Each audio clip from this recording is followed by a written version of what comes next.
नमस्कार, स्वागत है आप सभी का। और फटाफट से सभी जुड़ जाइए। बिल्कुल बिल्कुल, नमस्कार, स्वागत है आप सभी का। और एक अत्यधिक महत्वपूर्ण क्लास हम आज से शुरू करने जा रहे हैं वापस एनसीईआरटी पर।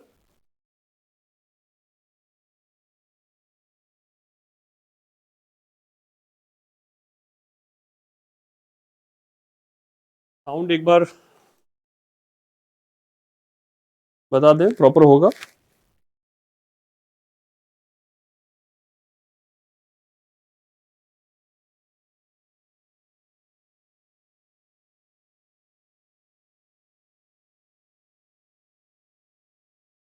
हाँ, सामने स्क्रीन पर देख पा रहा हूं मैं कमेंट्स वगैरह। साउंड एक बार। ठीक है।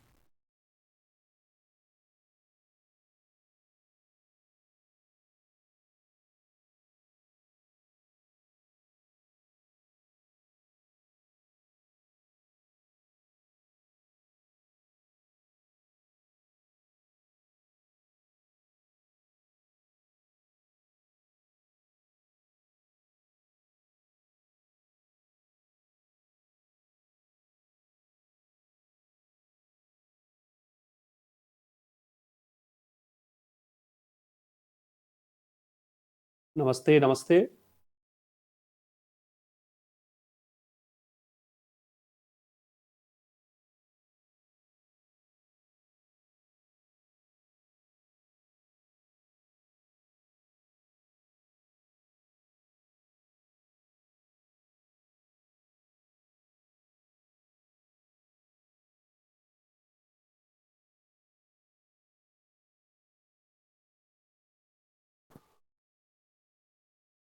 हाँ जी, फिर शुरू कर लेते हैं हम लोग। आप सभी आ गए हैं लाइव। एनसीईआरटी का 11th क्लास का जो हम लोग पॉलिटिकल साइंस का पार्ट कंप्लीट कर रहे हैं, उसमें पॉलिटिकल थियरी वाली बुक हम लोग कंप्लीट कर चुके हैं। और उसे हम लोगों ने जो रिकॉर्डेड वीडियोस हैं उसके रूप में किया था। और आज से हम कॉन्स्टिट्यूशन वाली जो किताब है वो शुरू करने जा रहे हैं। 10 चैप्टर हैं इसके। और पहले चैप्टर पे हम आज बात शुरू करेंगे। और इसको लाइव क्लास मैंने इसीलिए रखा है क्योंकि कुछ विद्यार्थियों की आकांक्षा थी कि इसको हम लाइव क्लास के रूप में शुरू करें। बिल्कुल बिल्कुल, ठीक है।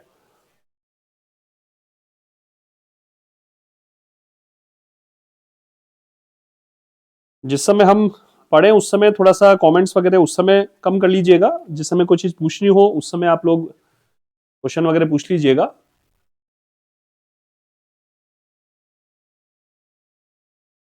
ठीक है, चलिए तो शुरू हम लोग कर लेते हैं। ये एनसीईआरटी, ये इंडियन कॉन्स्टिट्यूशन की किताब है। भारत का संविधान, सिद्धांत और व्यवहार, theory and practice, constitution of India. और ये वेरियस एग्जामिनेशन के लिए महत्वपूर्ण है। आरएएस के एग्जामिनेशन के लिए, स्कूल लेक्चरर, असिस्टेंट प्रोफेसर, ये 3 वैकेंसी अभी आरपीएससी के द्वारा 3 बड़ी वैकेंसीज हैं। और उसके अलावा यूजीसी नेट का जो एग्जामिनेशन होता है पॉलिटिकल साइंस के जो विद्यार्थी हैं, और यूपीएससी जो मेंस के लिए पॉलिटिकल साइंस पढ़ते हैं, तो वेरियस एग्जामिनेशन में काम आएगी ये वाली किताब। और महत्वपूर्ण रूप से हम लोग इस पर चर्चा शुरुआत करने जा रहे हैं। देखिए, ये जो किताब है इसका पहला जो अध्याय है, संविधान क्यों और कैसे। कॉन्स्टिट्यूशन में जो चीजें दी गई हैं, जो प्रावधान उसमें दिए गए हैं, वो क्यों दिए गए हैं, किस प्रकार जो है वो प्रस्तुत किए गए हैं। और मैं एक बार फिर से आप सभी का स्वागत कर देता हूं, नमस्कार। और हम फटाफट से अब इस पर बात शुरू कर लेते हैं। लाइव क्लास है ये, आप लोग कमेंट्स वगैरह कर लीजिएगा, लेकिन महत्वपूर्ण कमेंट, कोई क्वेश्चन पूछना हो उसके रिगार्डिंग कीजिएगा, ताकि हमारा जो मेन फोकस है वो क्लास पर बना रहे। ठीक है। जैसे हमने एनसीईआरटी वाली किताब जिसमें पॉलिटिकल थियरी, स्वतंत्रता, समानता, न्याय, अधिकार, धर्मनिरपेक्षता, राष्ट्रवाद और नागरिकता वाले चैप्टर किए थे, उसी प्रकार से स्लाइड्स का हम यूज लेंगे इस वाली किताब में भी। और 10 चैप्टर हैं और ये लगातार हम लोग इस क्लास को शुरू कर रहे हैं। इसमें 5 बेसिक क्वेश्चन सबसे पहले इस वाले चैप्टर में प्रस्तुत किए गए हैं। ये 5 बेसिक क्वेश्चन है। हमें संविधान की क्या आवश्यकता है, संविधान क्या है, उसके कार्य क्या है, समाज के लिए उसकी क्या भूमिका है, और हमारे दैनिक जीवन से संविधान का क्या संबंध है। ठीक है। तो ये 5 जो क्वेश्चन हैं, इन 5 क्वेश्चन पर यहां बात शुरू होती है। और सबसे पहले तो देखिए, जब संविधान की हम लोग बात करते हैं तो सामान्य रूप से संविधान को एक लिखित या अलिखित नियमों के एक दस्तावेज के रूप में जाना जाता है, जिसके माध्यम से किसी भी राष्ट्र और वहां के जो जनसाधारण है उनके जो संबंध है उनका निर्धारण होता है, शासन के जो अंग है उनको किस प्रकार से उनकी संरचना हो, किस प्रकार से उनकी शक्तियां हो, इन सभी का वितरण जो है वो इस प्रकार से वहां सुनिश्चित होता है। ठीक है, लेकिन जब हम भारतीय संविधान की बात करते हैं, और इसी किताब में हम लोग आगे देखेंगे कि भारतीय संविधान जो है उसको सामाजिक क्रांति, सामाजिक परिवर्तन के दस्तावेज का नाम भी दिया गया। और बहुत बड़े संविधान विशेषज्ञ जो ग्रैनविल ऑस्टिन साहब हुए, जिन्होंने अपनी किताब लिखी Indian constitution corner stone of a nation, जिसका हिंदी अनुवाद आता है भारतीय संविधान राष्ट्र के आधारशिला के रूप में, उसमें वो भारतीय संविधान को सामाजिक परिवर्तन के दस्तावेज के रूप में, सामाजिक क्रांति के दस्तावेज के रूप में प्रस्तुत करते हैं। तो यानी इसका मतलब यह है कि हमारा जो कॉन्स्टिट्यूशन है वो केवल और केवल नियमों का समुच्चय नहीं है, बल्कि नियमों के समुच्चय से ये कुछ अधिक भी है। ठीक है, तो अब हम जो बात करने जा रहे हैं इसमें आप ध्यान दीजिएगा। हाँ, थोड़ा कोई नेटवर्क की प्रॉब्लम हो सकती है, क्लास अगर अटक रही है बीच में, और वैसे स्मूथ चलेगी क्लास। ठीक है, हाँ, तो आप लोग ध्यान दिए जो बोल रहा हूं मैं उस पर। हाँ हाँ, बिल्कुल बिल्कुल, ठीक है ठीक है। हाँ, हमारी टेक्निकल टीम एक बार नोट कर लेगी, जैसे भी होगा ये अगर क्लास का कुछ इसमें अटक रही है तो इसको सही वो करवा देंगे। ठीक है, यहाँ वैसे मैं देख पा रहा हूँ कि इंटरनेट कनेक्शन का तो एक्सीलेंट कनेक्शन लिखा हुआ आ रहा है इसमें। हाँ, चलिए ठीक है, अब हम शुरू कर लेते हैं। ये जो चैप्टर है, इस चैप्टर में कॉन्स्टिट्यूशन की मेकिंग के बारे में बताया गया है। साथ ही उससे पहले ये बताया गया कि कॉन्स्टिट्यूशन में जो नियम है वो किस प्रकार से संचालित होते हैं, नियम किस प्रकार से कॉन्स्टिट्यूशन में व्यवस्थित रूप से प्रस्तुत किए जाते हैं। ये एक ऐसा जो है जिक्र इसमें किया गया है। सबसे पहली बात इसमें की गई है कि संविधान जो है वो तालमेल बढ़ाता है और भरोसा दिलाता है। तालमेल जिसको हम समन्वय भी कहते हैं, कोऑर्डिनेशन भी कहते हैं। और कॉन्स्टिट्यूशन का देखिए जो बेसिक पर्पज है वो यही है कि किसी भी देश में जो विभिन्न संस्थाएं हैं, जो विभिन्न पदाधिकारी हैं, और जनसाधारण और शासन के मध्य एक आपसी समन्वय बना रहे, और शासन जनता की सुने, जनता शासन तक अपनी आवाज पहुंचाए, और डेमोक्रेसी को सही मायनों में वास्तविक रूप से अभिव्यक्ति प्राप्त हो। ठीक है, ये एक मेजर पार्ट जो है वो कॉन्स्टिट्यूशन का रहा करता है। सबसे पहली बात इसमें यह है कि संविधान का जो पहला काम है वो ये कि बुनियादी नियमों का ऐसा समूह उपलब्ध कराए जिससे समाज के सदस्यों में एक न्यूनतम समन्वय और विश्वास बना रहे।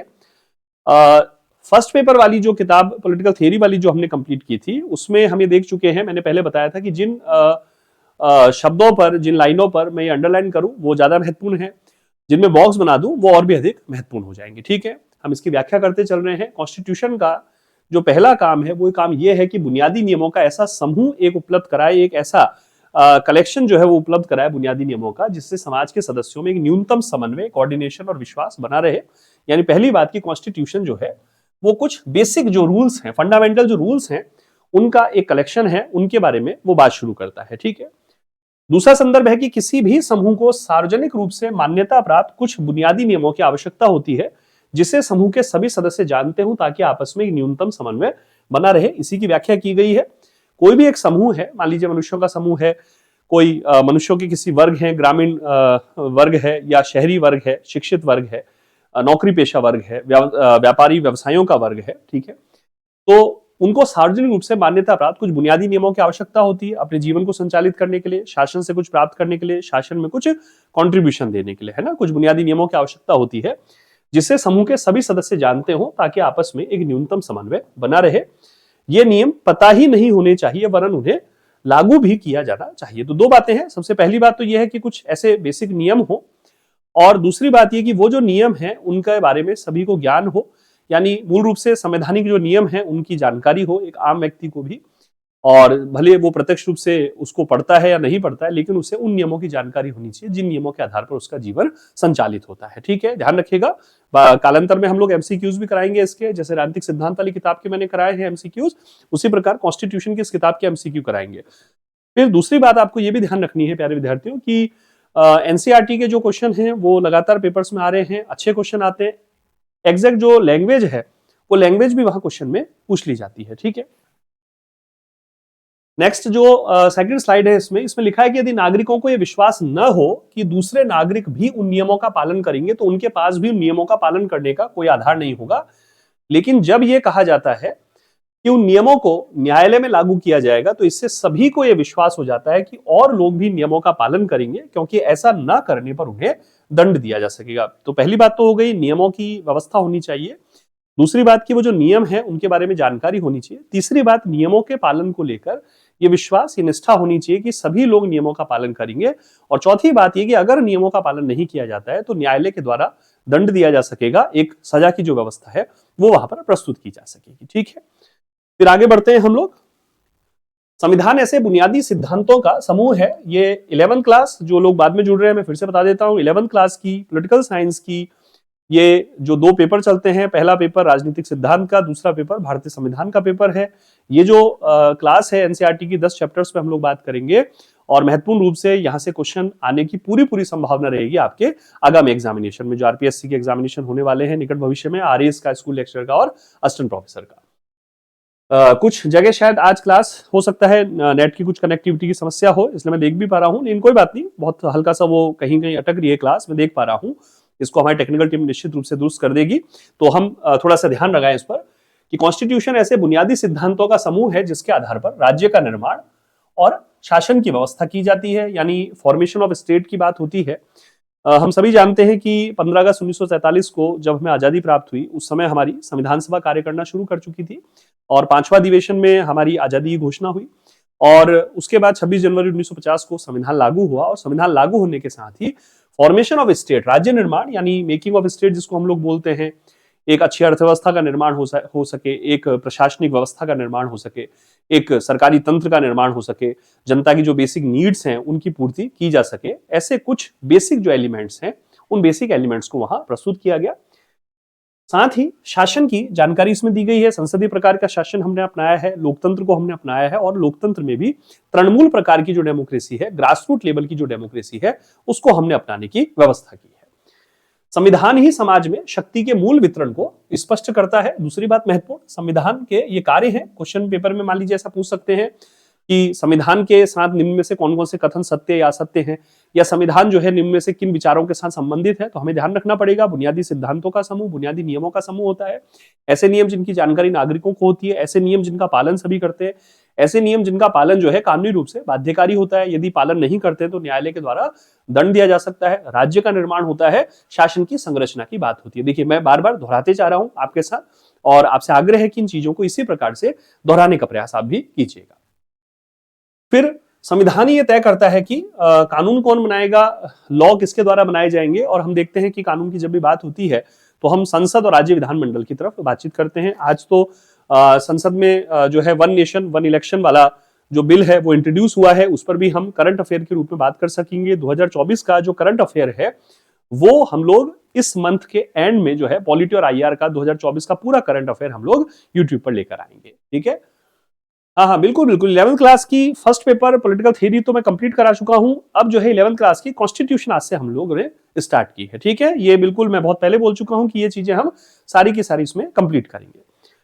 तो यहां तक बात है कि कानून कौन बनाएगा, तो मैंने अभी कहा कि संसद और राज्य विधानमंडल जो है वो कानून बनाने वाले तंत्र हैं, कानून बनाने वाली संस्थाएं हैं। और जैसा मैंने कहा कि आज करंट अफेयर के लिहाज से जो है 1 नेशन 1 इलेक्शन वाला जो बिल है वो भी इंट्रोड्यूस हुआ है, तो आगामी दिनों में हम उस पर भी बातचीत कर सकेंगे। वो करंट अफेयर के लिहाज से हम बात कर लेंगे। उस पर वैसे एक वीडियो पहले भी लाइव क्लास के रूप में मैंने प्रेजेंट किया है और उसको आप देख सकते हैं, हमारी एप्लीकेशन पे पड़ा है, उसमें कुछ महत्वपूर्ण बातों की जानकारी दी गई है।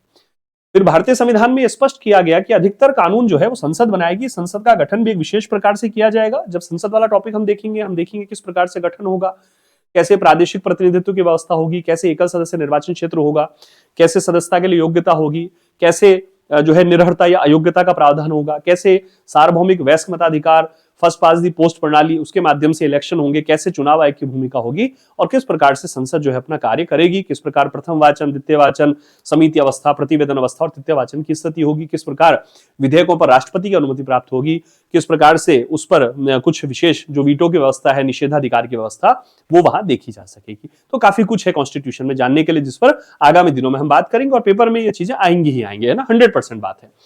फिर किसी भी समाज में कानून कैसे हैं, इसे देखने के पहले उन कानूनों को बनाने का अधिकार रखने वालों को हमें पहचानना होगा। हाँ, मैं देख पा रहा हूं आपके कमेंट्स वगैरह भी लगातार। ठीक है,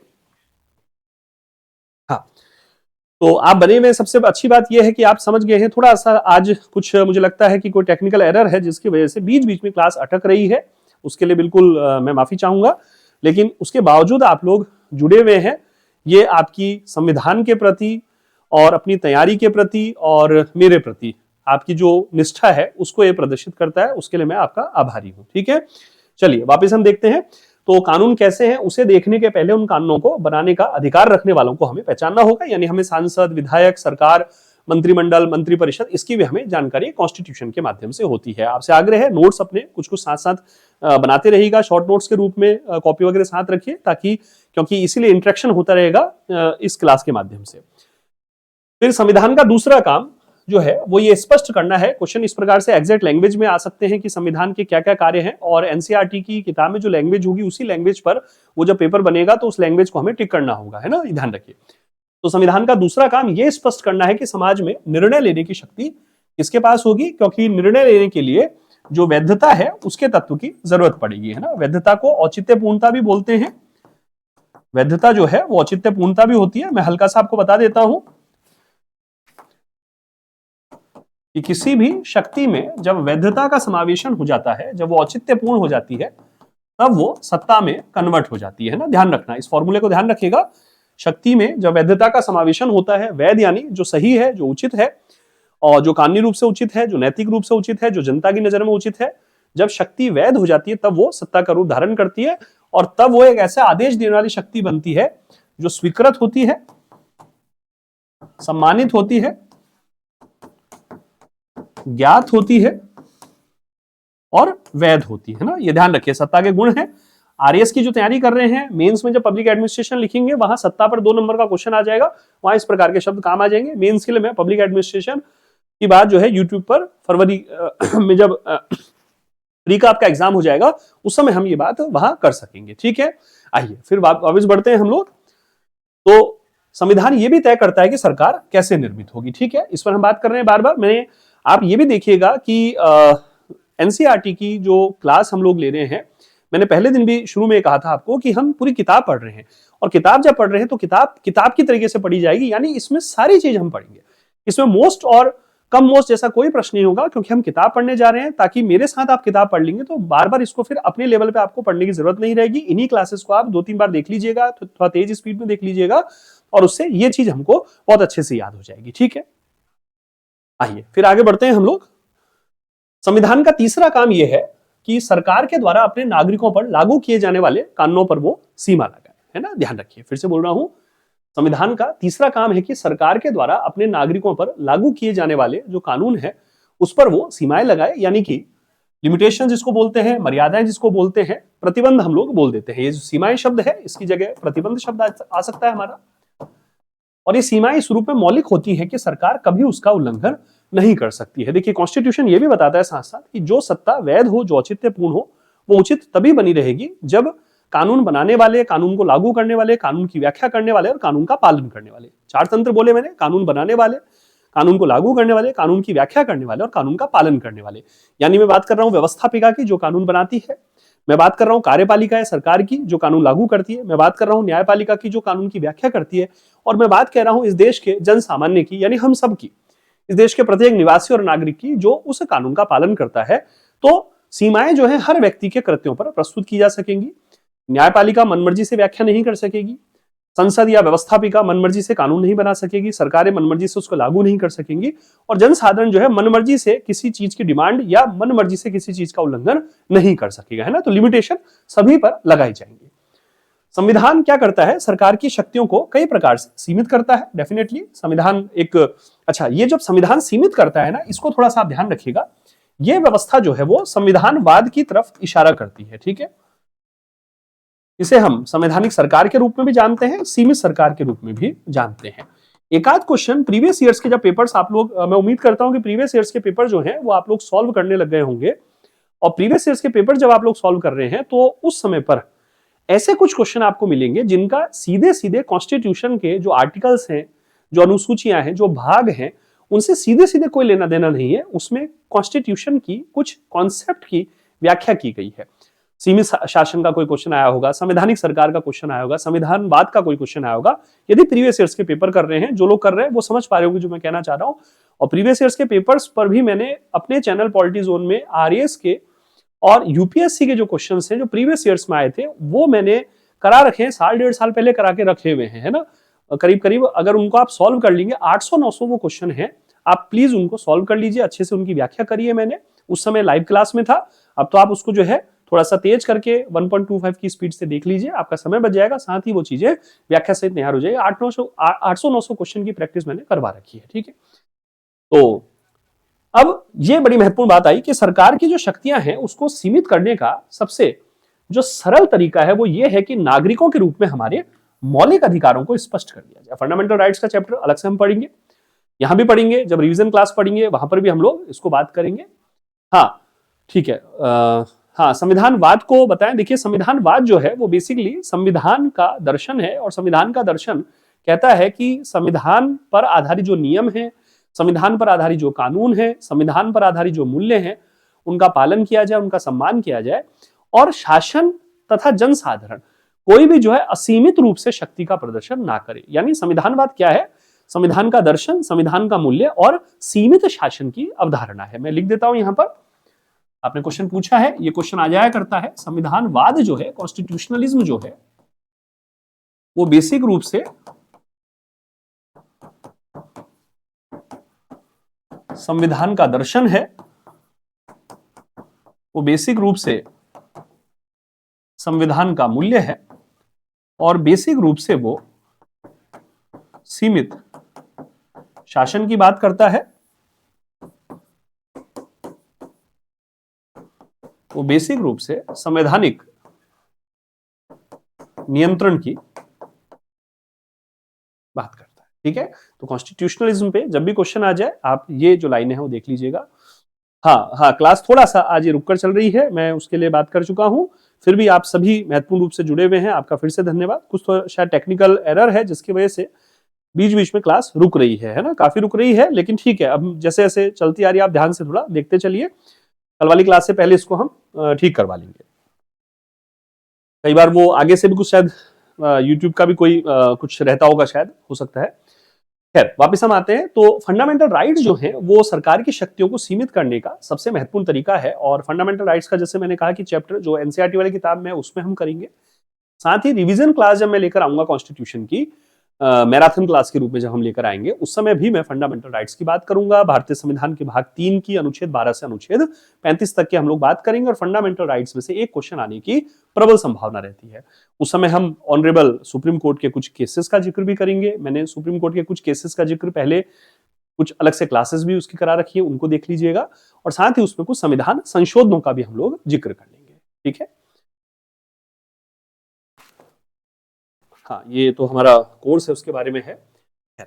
अब आते हैं इन अधिकारों का वास्तविक स्वरूप और व्याख्याएं जो है भिन्न भिन्न संविधानों में बदलती रहती हैं, लेकिन अधिकतर संविधानों में कुछ विशेष मौलिक अधिकार सदैव पाए जाते हैं। जैसा हम जानते हैं कि भारत के संविधान में जो मौलिक अधिकारों का प्रावधान है, वो प्रावधान हमने जो यूएस का कॉन्स्टिट्यूशन है वहां से ग्रहण किया है। तो इसका मतलब मौलिक अधिकार लगभग हर देश के संविधान में पाए जाते हैं, यद्यपि उस देश की जो सामाजिक व्यवस्था है, उस देश की जो संस्कृति है, और उस देश का जो जनसाधारण है, उस देश की जो आवश्यकताएं हैं, उनके अकॉर्डिंग फंडामेंटल राइट्स का स्वरूप जो है बदलता रहता है। जब हम भारत के फंडामेंटल राइट्स की बात करेंगे जो हमारे कॉन्स्टिट्यूशन दिए गए हैं, तब हम देखेंगे कि यहाँ बहुत सारे मौलिक अधिकार हैं। स्वतंत्रता का अधिकार भी है, समानता का अधिकार भी है, धर्म से रिलेटेड जो अधिकार हैं वो भी हैं, अल्पसंख्यक के लिए भी अधिकार हैं, बहुसंख्यक के लिए भी अधिकार हैं, नौकरियों के अधिकार भी हैं, भेदभाव को रोकने के अधिकार भी हैं, समाज में समानता स्थापित करने के अधिकार हैं। तो ऐसे बहुत सारे अधिकार जो हैं वो समाज की व्यवस्था के हिसाब से दिखाई देते हैं, ठीक है।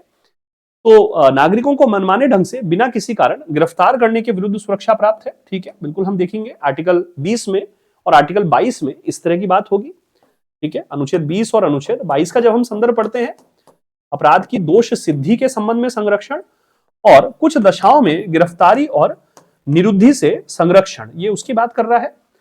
मैं फिर से बोल देता हूं, अपराध की दोष सिद्धि के संबंध में संरक्षण, जिसमें 3 अधिकार हमको मिलते हैं, आर्टिकल 20 में हम लोग बात करेंगे डिटेल में, और आर्टिकल 22 जिसमें कुछ दशाओं में गिरफ्तारी और निरुद्धि या निरोध से संरक्षण, वहां कुछ महत्वपूर्ण चीजें दी गई हैं, वहां हम लोग बात करेंगे। साथ ही उस समय निवारक निरोध का भी हम जिक्र करेंगे। यह सरकार की शक्तियों पर एक मूलभूत सीमा है। तो ये बड़ी महत्वपूर्ण बॉक्स है, ये बहुत महत्वपूर्ण बॉक्स है जिससे हम सीधे सीधे दो अधिकारों को जोड़ते हैं, ठीक है। तो सरकार की शक्तियों को सीमित करने के लिए फंडामेंटल राइट्स की एक महत्वपूर्ण व्यवस्था है, ठीक है। फिर नागरिकों को सामान्य रूप से मौलिक स्वतंत्रताओं का भी अधिकार दिया गया है। ठीक है, हाँ मैं कमेंट भी आपके देखता चल रहा हूं। हाँ बिल्कुल, हाँ नागरिकों को सामान्यतः मौलिक स्वतंत्रताओं का अधिकार है। आर्टिकल 19 में जब हम लोग बात करते हैं, अनुच्छेद 19 में, वैसे तो अनुच्छेद 19 से 22 तक स्वतंत्रता का अधिकार है। अनुच्छेद 19 से अनुच्छेद 22 तक जब हम बात करते हैं, स्वतंत्रता का अधिकार है, जीवन की स्वतंत्रता है, अभिव्यक्ति की स्वतंत्रता है, ठीक है ना, घूमने फिरने की स्वतंत्रता है, व्यापार व्यवसाय की स्वतंत्रता है, वो जैसे भाषण की स्वतंत्रता, अंतरात्मा की आवाज पर काम करने की स्वतंत्रता, संगठन बनाने की स्वतंत्रता इत्यादि। और व्यवहार में इन अधिकारों को राष्ट्रीय आपातकाल में सीमित किया जा सकता है। राष्ट्रीय आपातकाल की जब हम लोग बात करेंगे तो अनुच्छेद 358 और अनुच्छेद 359 के माध्यम से इनको सीमित कर सकते हैं। ठीक है, और राष्ट्रीय आपातकाल अनुच्छेद 352 की बात करता है। ठीक है, ये देखिए कॉन्स्टिट्यूशन में आप समझ पा रहे होंगे, आज पहली क्लास है लेकिन विभिन्न प्रकार के अनुच्छेदों का मैं जिक्र कर दे रहा हूं। इससे आपको ये जानकारी मिल जाएगी कि आने वाले दिनों पर इस पर हम विस्तार पूर्वक चर्चा कर पाएंगे। ठीक है, और संविधान उन परिस्थितियों का उल्लेख भी करता है जिनमें इन अधिकारों को वापस लिया जा सकता है। ठीक है, फिर आगे बढ़ते हैं हम लोग, ये कोर्स है। हाँ, अधिकतर पुराने संविधानों द्वारा केवल निर्णय लेने की शक्ति का वितरण और सरकार की शक्ति पर प्रतिबंध लेने का काम किया जाता था। जो पुराने कॉन्स्टिट्यूशन थे, जैसे विभिन्न देशों में कई बार कॉन्स्टिट्यूशन बनते रहे, जैसे नेपाल की हम बात करें तो करीब 1948 से लेकर अब तक 5-6 बार कॉन्स्टिट्यूशन बन गया। ठीक है, भारत इस मायने में अनूठा देश है, कितना बड़ा देश है, और हम उसी संविधान से जो 75 वर्ष पूर्व बनाया गया था उससे ही बेहतरीन ढंग से हम अभी भी काम ले रहे हैं, अभी भी काम चला रहे हैं। ठीक है, हाँ, कुछ संहिताओं का क्रम पूछा जाता है कि, हाँ बिल्कुल क्रम पूछा जाता है कुछ संहिताओं का, और इसके लिए उसके खंड और उपखंड हमें याद होने चाहिए। अनुच्छेद 19 खंड 1 उपखंड ए से लेकर अनुच्छेद 19 खंड 1 के उपखंड जी तक का जो क्रम है वो हमेशा ध्यान रखना होगा। ठीक है, ये पूछ लिया जाता है बिल्कुल। हाँ बिल्कुल बिल्कुल, ठीक है। आइए, स्कूल लेक्चर की टेस्ट सीरीज, हाँ आप एप्लीकेशन पे विजिट कर लीजिए। टेस्ट सीरीज मॉड्यूल्स की और कंप्लीट कोर्स की, दोनों की टेस्ट सीरीज दे रखी है, और बहुत सामान्य सा उसका जो है प्राइस वगैरह भी बहुत सामान्य सा रखा हुआ है, तो आप देख सकते हैं उसमें। ठीक है, आइए, 20वीं सदी के अनेक संविधान, जिसमें भारतीय संविधान एक अत्यंत सुंदर उदाहरण है, एक ऐसा सक्षम ढांचा भी प्रदान करता है जिससे सरकार कुछ सकारात्मक कार्य कर सके और समाज की आकांक्षा और उसके लक्ष्य को अभिव्यक्ति दे सके। ठीक है, हाँ फिर से मैं बात कर रहा हूं, भारतीय संविधान एक अत्यंत सुंदर उदाहरण है, ऐसा सक्षम ढांचा देता है जिससे सरकार को सकारात्मक कार्य कर सके। जब हम सकारात्मक कार्यों की बात करते हैं तो हम नीति निदेशक तत्वों की बात कर रहे होते हैं। ठीक है, ध्यान रखिए, देखिए कॉन्स्टिट्यूशन की किताब है और इसकी हर प्रावधान की हम व्याख्या करते हुए चल रहे हैं। इसके हर प्रावधान को हम यहाँ व्याख्यात कर रहे हैं, तो उसको थोड़ा सा आपको अच्छे से ध्यान देना होगा।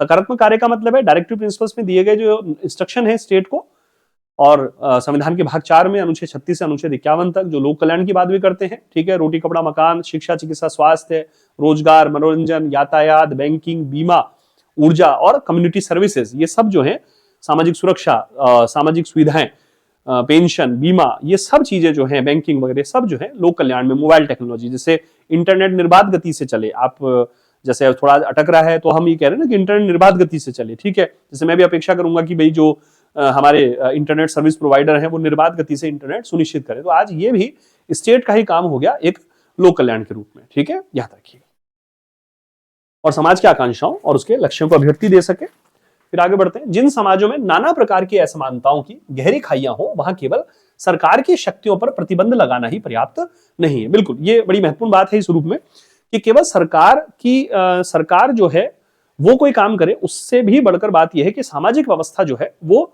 यहां पर समान व्यवस्था की बात करती हो। इसीलिए यहां एक बड़ा महत्वपूर्ण स्टेटमेंट मैं लिख देता हूं। डॉक्टर भीमराव अंबेडकर साहब ने एक बड़ा महत्वपूर्ण स्टेटमेंट कहा। डॉक्टर भीमराव अंबेडकर ने इसी कारण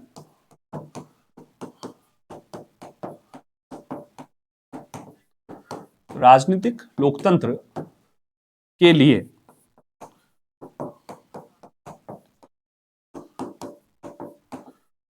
सामाजिक लोकतंत्र को अधिक महत्वपूर्ण माना,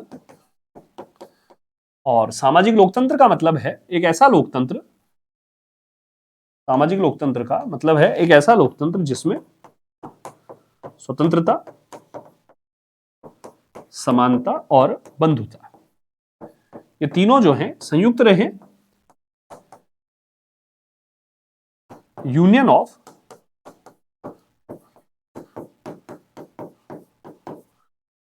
ट्रिनिटी के रूप में, है ना, त्रिमूर्ति के स्तंभ के रूप में। ठीक है, बिल्कुल ध्यान रखिएगा। तो ये थोड़ा सा ध्यान रखिए, बड़ा महत्वपूर्ण क्वेश्चन है, प्रीवियस ईयर्स में मिलेगा आपको। Social democracy is the need for establishing political democracy, राजनीतिक लोकतंत्र की स्थापना के लिए सामाजिक लोकतंत्र बेसिक नीड है। और सामाजिक लोकतंत्र का मतलब है ऐसा लोकतंत्र जिसमें स्वतंत्रता, समानता और बंधुता, भातृत्व, भाईचारा तीनों संयुक्त रहे, कोलैबोरेशन में रहे, और इसीलिए इनको शब्द दिया गया यूनियन ऑफ ट्रिनिटी, त्रिमूर्ति का स्तंभ। ये क्वेश्चन बहुत बार पूछा जाता है। ठीक है, याद रखिएगा, भीमराव अम्बेडकर साहब ने कॉन्स्टिट्यूएंट असेंबली में ये व्याख्या की है ना। बिल्कुल बिल्कुल। फिर इसके अलावा वरुण वहां सरकार को समर्थ और शक्तिशाली भी बनाना पड़ेगा, जिससे वह असमानता और गरीबी के विभिन्न रूपों से निपट सके। ठीक है, हाँ, अब ठीक है, हम एक काम करते हैं, मैं देख पा रहा हूं कि थोड़ा सा इसमें वीडियो जो है उसमें थोड़ा सा रुक के आ रही है चीजें।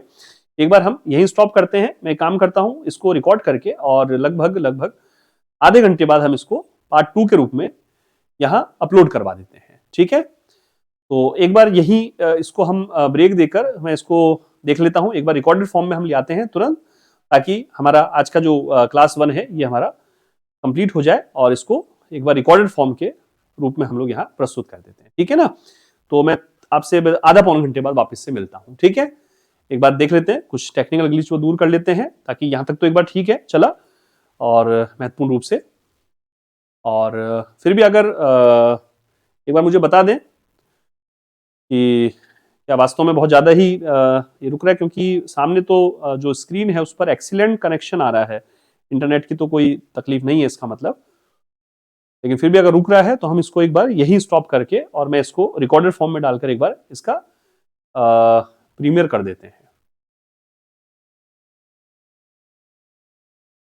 हाँ,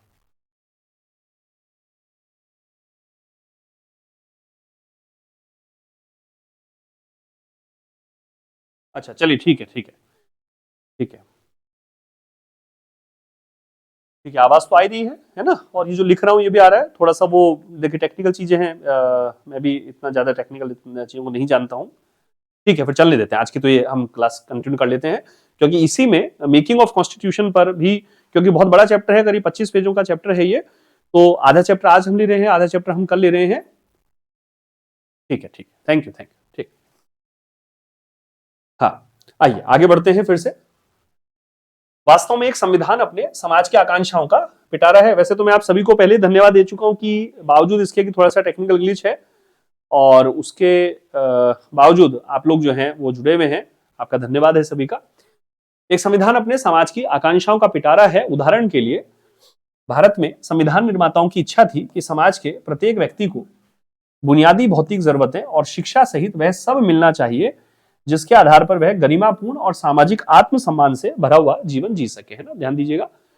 भारत में संविधान निर्माताओं की इच्छा ये थी कि समाज के प्रत्येक व्यक्ति को बुनियादी जो भौतिक जरूरतें हैं और शिक्षा से सब मिलना चाहिए, जिसके आधार पर वह गरिमापूर्ण, व्यक्ति की गरिमा जो है वो हमारे संविधान का मूल स्वर माना जाता है। ठीक है, इंडिविजुअल्स डिग्निटी जो है, और आर्टिकल 21 में जो जीवन का अधिकार है उसे गरिमापूर्ण जीवन के अधिकार के रूप में भी अभिव्यक्त कर दिया गया है।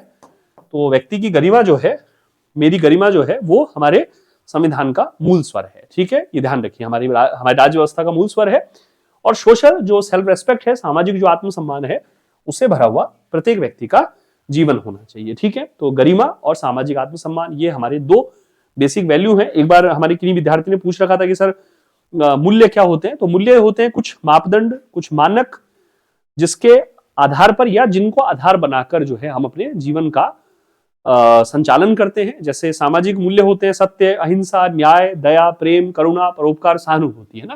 और संवैधानिक मूल्य होते हैं स्वतंत्रता, समानता, बंधुता, धर्मनिरपेक्षता, न्याय, मानवीय गरिमा, सामाजिक आत्मसम्मान, डेमोक्रेसी अपने आप में एक मूल्य है। ठीक है, ये कॉन्स्टिट्यूशनल वैल्यूज हो रही है ना। हाँ, चलिए ठीक है, थैंक यू हाँ। ठीक है, फिर आगे बढ़ते हैं। भारतीय संविधान सरकार को वह सामर्थ्य प्रदान करता है जिसमें वह सकारात्मक लोक कल्याणकारी कदम उठा सके। एक जरूर मैं आपसे एक निवेदन करूंगा आप सभी से कि वैसे तो कोशिश होगी कि मेरी कॉन्स्टिट्यूशनली हम जो है वो लाइव क्लास लेकर आए। यदि लाइव में थोड़ा सा कोई समस्या रही, क्योंकि लाइव क्लास में क्या होता है, मैं भी थोड़ा सा टाइम बाउंड हो जाता हूं कि उस समय आना ही आना पड़ता है, मान लीजिए और कोई काम कर रहा हूं, तो अगर लाइव नहीं ला पाऊं किसी दिन, डेली हम जरूर लाएंगे, मैं उसका प्रीमियर करवा दूंगा जैसे रिकॉर्डिंग रूप में, है ना। तो आप बस क्लास जरूर देखिए, है ना, तो ताकि थोड़ा सा देखिए कोऑर्डिनेशन हम सबका यदि बना रहेगा तो मेरे लिए भी थोड़ा आसान रहेगा, आरामदायक रहेगा, आप सभी के लिए भी वो लाभदायक रहेगा। तो अगर किसी दिन रिकॉर्डेड फॉर्म में भी लाता हूं जैसे, उसका प्रीमियर कर देंगे उस समय, तो वो प्रीमियर ऐसे होता है जैसे लाइव होती है, उस समय मैं जो है कोई आप कमेंट वगैरह करते हैं तो उसका आंसर भी दे सकता हूं, ये ध्यान रखिएगा, ठीक है, जैसे हमने थ्योरी वाली क्लास के लिए करा था। तो भारतीय संविधान सरकार को सामर्थ्य प्रदान करता है जिसमें वह सकारात्मक लोक कल्याणकारी कदम उठा सके, इसकी मैं बात कर चुका हूं पहले, और जिन्हें कानून की मदद से लागू भी किया जा सके, ठीक है। जैसे जैसे हम भारतीय संविधान को पढ़ते हैं हमें पता चलता है कि ऐसी सामर्थ्य प्रदान करने वाले प्रावधानों का हमारे संविधान की प्रस्तावना का समर्थन प्राप्त है, देखिए, और वे संविधान के मौलिक अधिकार वाले भाग में भी पाए जाते हैं। प्रस्तावना तो वैसे भी हमारे संविधान का दर्शन, हमारे संविधान की आत्मा, हमारे संविधान का सार, हमारे संविधान का प्रकाश स्तंभ, हमारे संविधान और हमारे राजनीतिक भविष्य की जन्म कुंडली, हमारे संविधान का परिचय पत्र, है ना, ये सारे जो शब्द हैं, उपनाम जो है वो हमारी प्रस्तावना के साथ जुड़े हुए हैं, ठीक है। और दूसरा ये फंडामेंटल राइट्स वाला चैप्टर। संविधान का एक काम यह है कि सरकार को ऐसी क्षमता प्रदान करे। मेरा आग्रह बस ये रहेगा कि इतना शानदार तरीके से इन क्लासेस को कर लेते हैं ताकि एनसीईआरटी को आपको अपने लेवल पे घर पे पढ़ने की जरूरत नहीं रहेगी, यहीं के तैयार हो जाए, है ना, ध्यान रखिए। संविधान का एक काम यह भी है कि सरकार को ऐसी क्षमता प्रदान करे जिससे वह जनता की आकांक्षाओं को पूरा कर सके और एक न्यायपूर्ण समाज की स्थापना के लिए उचित जो परिस्थितियां हैं उनका वो निर्माण कर सके, ठीक है। ये दो चीजें हैं। क्वेश्चन आ जाए, जैसे मैं बार बार कह रहा हूं, क्वेश्चन इसमें बिल्कुल स्ट्रेट क्वेश्चन आते हैं, एनसीईआरटी वाली किताब में घुमा के नहीं आते, स्ट्रेट क्वेश्चन पूछते हैं एनसीईआरटी में। बस उसकी लैंग्वेज जो होती है, क्योंकि बहुत सीनियर जो प्रोफेसर्स हैं उनका योगदान है एनसीईआरटी किताबों में। जब आप एनसीईआरटी का फर्स्ट पेज देखें, जहां कॉन्ट्रीब्यूशन देखते हैं, तो बहुत सीनियर प्रोफेसर्स, उनके अंतर्गत आने वाले बहुत सारे शोधार्थी, बहुत सारे जो लेक्चरर हैं, उन्होंने अपना कंट्रीब्यूशन दिया होता है अच्छी अच्छी किताबों से, और सरकार के स्तर पर तैयार होती है तो बहुत उसकी फिल्टर होता है, उसमें बहुत चीजों का छटनी होती है बहुत सारी, तो निश्चित रूप से उसमें बहुत चीजें व्याख्यात रूप में दी होती हैं। तो एनसीईआरटी को थोड़ा सा महत्व दे दीजिए आप ना, प्रीवियस ईयर्स में अच्छे क्वेश्चन आ रहे हैं इसके, ये लगातार ध्यान रखिएगा। फिर आखिरी और शायद सबसे महत्वपूर्ण बात यह है कि संविधान किसी समाज की बुनियादी पहचान होता है। इसका अर्थ है कि संविधान के माध्यम से ही किसी समाज के एक सामूहिक इकाई के रूप में पहचान होती है। बिल्कुल हमारी जो पहचान है, इसको हम पॉलिटिकल साइंस में अस्मिता भी बोलते हैं, है ना, आइडेंटिटी भी बोलते हैं। जब हम भारतीय राजनीति गत्यात्मकता वाला टॉपिक लेंगे उस समय पर हम ये देखेंगे 1980 के दशक से भारत में अस्मिता आधारित या पहचान आधारित राजनीति महत्वपूर्ण हो गई है। अभी जो मणिपुर का हम संकट देख रहे हैं, इसमें इस पहचान आधारित, अस्मिता आधारित जो राजनीति है वो एक बहुत महत्वपूर्ण पक्ष है। पूर्वोत्तर का जितना भी संकट है उसमें अस्मिता का जो एक प्रश्न है बड़ा महत्वपूर्ण है। जाति, धर्म, क्षेत्र, भाषा, संस्कृति, निर्जातीयता, बोली भाषा, लिंग, ये सब जो होते हैं ना वो हमारी पहचान होते हैं, उन सभी को कॉन्स्टिट्यूशन में जगह दी गई है। तो इसको अस्मिता बोलते हैं, आइडेंटिटी बोलते हैं, आइडेंटिटी पॉलिटिक्स बोला जाता है। भारत में रीजनल जो पॉलिटिकल पार्टीज हैं, जो क्षेत्रीय राजनीतिक दल हैं, उनके उद्भव में अस्मिता की जो राजनीति है, पहचान की जो राजनीति है, उसका सर्वाधिक महत्वपूर्ण योगदान माना गया है, ठीक है। इसको आप नोट कर लीजिएगा, है ना, पेपर में क्वेश्चन आ जाए तो अच्छे से टिक हो जाएगा। और ये क्वेश्चन वैसे क्वेश्चन होंगे जो कि मेरिट को ऊपर नीचे कर देंगे, ठीक है। तो रीजनल पॉलिटिक्स कह लीजिए और रीजनल पॉलिटिकल पार्टीज, क्षेत्रीय राजनीति और क्षेत्रीय जो राजनीतिक दल हैं और गठबंधन जो सरकारें हैं, उसके निर्माण का एक बड़ा महत्वपूर्ण कारक होता है अस्मिता की राजनीति, पहचान की राजनीति, जो धर्म से, क्षेत्र से, जाति से, भाषा से, संस्कृति से, लिंग से, निर्जातीयता से, इन चीजों से जो निर्धारित होती है, ठीक है, याद रखिएगा। इस सामूहिक पहचान को बनाने के लिए हमें इस संबंध में कुछ बुनियादी नियमों पर सहमत होना पड़ता है कि हम पर शासन कैसे होगा और शासितों में कौन कौन से लोग होंगे, ठीक है। ध्यान रखिएगा जो लाइन में कह रहा हूं, इस सामूहिक पहचान को बनाने के लिए हमें इस संबंध में कुछ बुनियादी नियमों पर सहमत होना पड़ता है कि हम पर शासन कैसे होगा और शासितों में कौन कौन से लोग होंगे। मतलब डेमोक्रेसी की बात यहाँ पर हम लोग करते हैं, कानूनों की हम बात करते हैं, सरकार की हम लोग बात करते हैं, ठीक है। हाँ, बिल्कुल बिल्कुल। संविधान बनने के पहले हमारी अन्य अनेक प्रकार की पहचान या अस्मिताएं होती हैं। देखिए आ गया अस्मिता वर्ड, अभी मैंने लिखा लेकिन कुछ बुनियादी नियमों और सिद्धांतों पर सहमत होकर हम अपनी मूलभूत राजनीतिक पहचान का निर्माण करते हैं। ठीक है,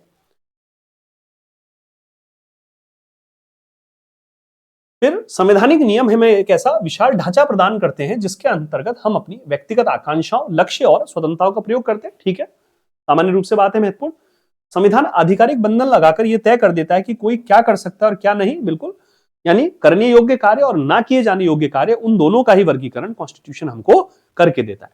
करने योग्य कार्य और ना करने योग्य, यानी हमारे अधिकार भी बताता है और हमारे कर्तव्यों का भी उल्लेख कर देता है। ठीक है, प्रतिबंधों की बात भी करता है और अधिकारों की बात भी करता है।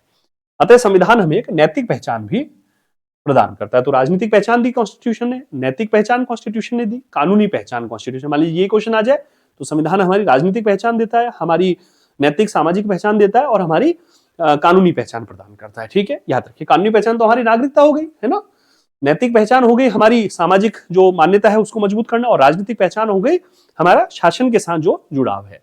ठीक है, याद रखिएगा, ये हमारे कोर्स हैं। ठीक है, अब शायद यह संभव हो सका है कि अनेक बुनियादी राजनीतिक और नैतिक नियम विश्व के सभी प्रकार के संविधानों में स्वीकार कर लिए गए हैं।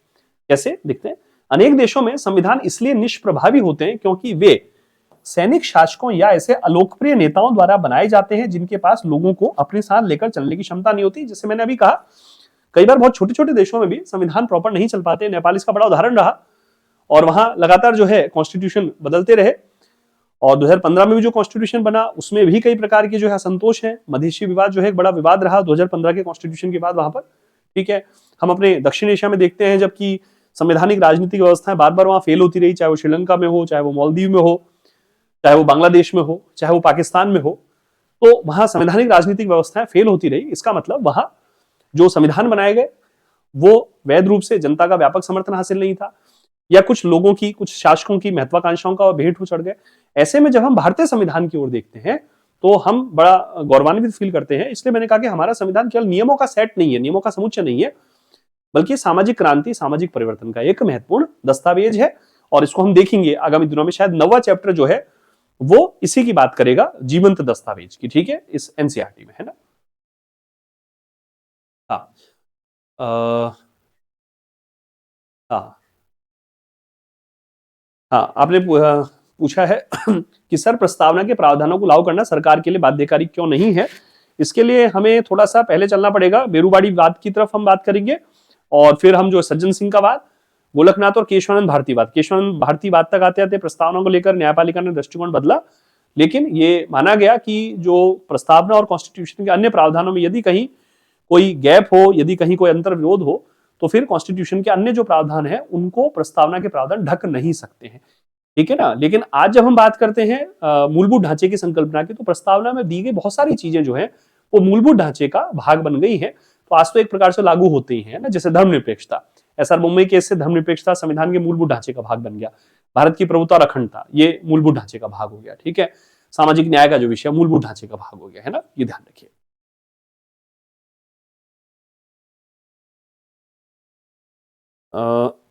हाँ, इसमें ठीक है, एक पेज और हम ले रहे हैं। विश्व के सर्वाधिक सफल संविधान जो है वो भारत, दक्षिण अफ्रीका और अमेरिका के हैं। ये वैसे तो और भी देशों के हैं सफल संविधान, लेकिन एनसीईआरटी किताब में इन 3 संविधानों की बात की गई, भारत, दक्षिण अफ्रीका और अमेरिका का। अमेरिका कॉन्स्टिट्यूशन तो विश्व का सबसे संक्षिप्त संविधान है, और बावजूद उसके वहां पर व्यवस्था बहुत शानदार तरीके से संचालित होती रही है। और भारत का जो संविधान है वो बड़ा महत्वपूर्ण संविधान है, सर्वाधिक व्यापक संविधान है, विस्तृत संविधान है, समावेशी संविधान है। ये ऐसे संविधानों के उदाहरण हैं जिन्हें एक सफल राष्ट्रीय आंदोलन के बाद बनाया गया है। यद्यपि भारतीय संविधान को औपचारिक रूप से एक संविधान सभा ने दिसंबर 1946, 9 दिसंबर 1946 और 26 नवंबर 1949 के मध्य बनाया, पर ऐसा करने में उसने राष्ट्रीय आंदोलन के लंबे इतिहास से काफी प्रेरणा ली है। ठीक है, तो एक बार हम यहां तक आज इस क्लास को हम ले रहे हैं अराउंड ये थोड़ा सा टाइमिंग जो है, हाँ, करीब करीब 40 मिनट की क्लास हुई है। कल यही 1 चैप्टर हमारा आगे चलेगा, और कल ये जो थोड़ा सा क्लास रुकने की समस्या थी ये दूर हो जाएगी। यदि लाइव क्लास में मुझे लगा कि ये समस्या आ रही है तो रिकॉर्ड करके और उसको प्रीमियर हम लोग कर देंगे। 8 बजे से 9 बजे के मध्य कल की क्लास का भी हमारा टाइम रहेगा, है ना। लाइव हुई तो 8 सवा 8 आ जाएगी, प्रीमियर हुआ तो करीब करीब 7:15 से 9 बजे के मध्य में वो उसको लाइव कर देंगे हमारी टेक्निकल टीम, ठीक है, ताकि जो थोड़ा सा रुकने की जो समस्या रही, वॉइस तो क्लियर आ रही है लेकिन क्लास थोड़ा सा जो विजिबिलिटी जो रुकी वो कल समस्या नहीं होगी इसमें, है ना। ये हमारी तकनीकी टीम सुनिश्चित कर ले। खैर, तो मैं जो बात बताना चाहता, पहले चैप्टर में कल हम बात करेंगे मेकिंग ऑफ कॉन्स्टिट्यूशन की और थोड़ा सा फ्रीडम मूवमेंट का जो उसमें संदर्भ दिया गया है, और करीब करीब 22-25 स्लाइड्स होंगी। आज की क्लास की जो ये स्लाइड्स हैं ये अभी टेलीग्राम चैनल जो हमारा है, जिसका जो लिंक है वो डिस्क्रिप्शन में दिया जाता है, वहां ये अपलोड हो जाएगा, है ना। तो आज से हमारी संविधान वाली क्लास शुरू हो गई है। 10 चैप्टर हैं, तो 10 दिन, या हो सकता है मैं किस दिन 2 चैप्टर भी ले लूं, तो 1 हफ्ते के भीतर हम इसको कंप्लीट कर लेंगे। और अब ये रेगुलर रहेगा, है ना। पहले करीब 15 क्लासेस हमारी जो एनसीईआरटी की थी वो लगभग रेगुलर रही, फिर 15 दिन का गैप आ गया था। अब इस क्लास में गैप नहीं आएगा, अब ये हमारे रेगुलर चलेंगे, ठीक है।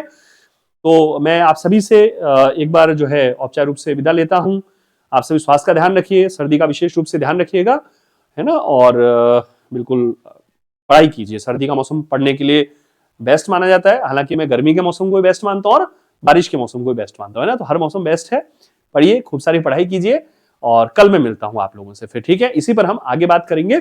और कल संविधान की मेकिंग जो है, कॉन्स्टिट्यूएंट असेंबली वाला जो विवरण है वो है, तो कल की क्लास भी अत्यधिक महत्वपूर्ण है।